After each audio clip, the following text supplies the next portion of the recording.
sebenarnya apa sih ruqyah syariah itu? Iya, istilah ruqyah syariah memang sudah sangat populer saat ini ya, dan masyarakat sudah mulai melakukan terapi dengan metode ruqyah syariah ini ya. Nah, ruqyah itu intinya adalah doa ya. Ruqyah itu kalau bahasa Sundanya jampe. Jampe. Ya.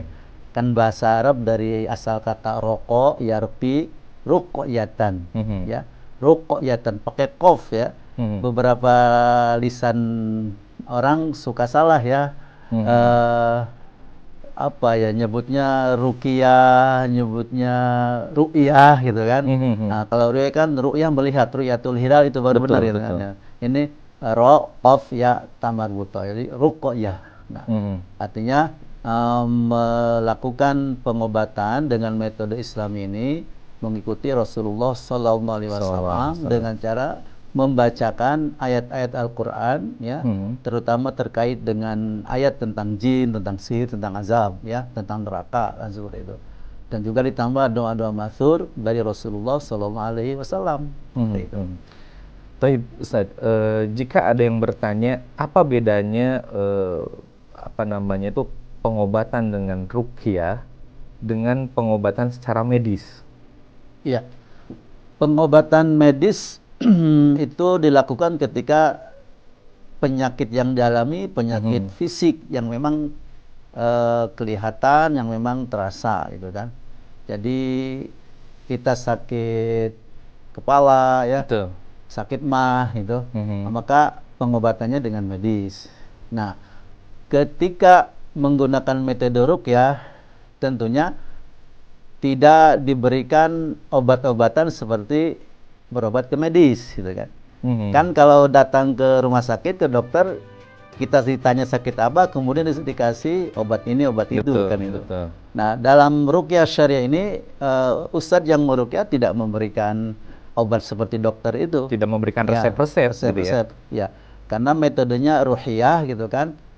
Spiritual ya. Spiritual, pembacaan ayat-ayat Quran yang mengikuti sunnah Rasul, hanya itu saja ya. Jadi tidak ada pemberian obat merek ini enggak. Paling juga nanti pasca ruqyah dibekali untuk baca zikir ini, baca Quran surat ini, ayat ini seperti itu, baca doa ini seperti itu ya.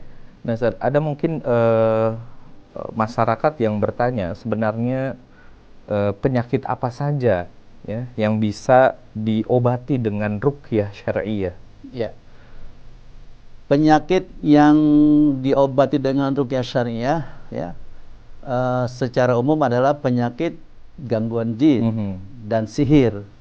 Itu sudah sangat jelas, hanya bisa disembuhkan dengan izin Allah melalui terapi ruqyah syariah ini ya. Jadi penyakit non medis bahasanya ya. Seperti apa? Kadang seseorang itu merasa sakit di bagian tubuhnya ya. Kemudian dia datang ke dokter, didiagnosa, ternyata kata dokter secara medis tidak negatif semuanya ya, hasilnya negatif, nggak ada pandangan medis ini sakit gitu kan. Tapi kenyataannya seseorang itu, kok saya tetap sering sakit kepala misalnya, kok saya sering merasa sakit di dada seperti itu. Nah, biasanya penyakit-penyakit seperti itu, maka ketika diruqyah, maka akan ada reaksi dari jin yang ada di tubuh seseorang itu. Nah, itulah pengobatan dengan cara ruqyah. Berarti memang bisa dikatakan bahwa terkait pengobatan apakah melalui medis, apakah melalui juga non medis atau dengan ruqyah syariah, apapun itu teknis pengobatannya tentu dengan izin Allah. Dengan izin Allah, ya. Maka perlu difahami oleh semua, terutama para pasien itu, bahwa yang menyembuhkan itu bukan dokter, bukan ustadz yang meruqyah gitu kan. Yang menyembuhkan itu adalah Allah Subhanahu wa taala. Semuanya dengan izin Allah. Jadi kalau metode itu hanya cara, wasilah saja seperti itu.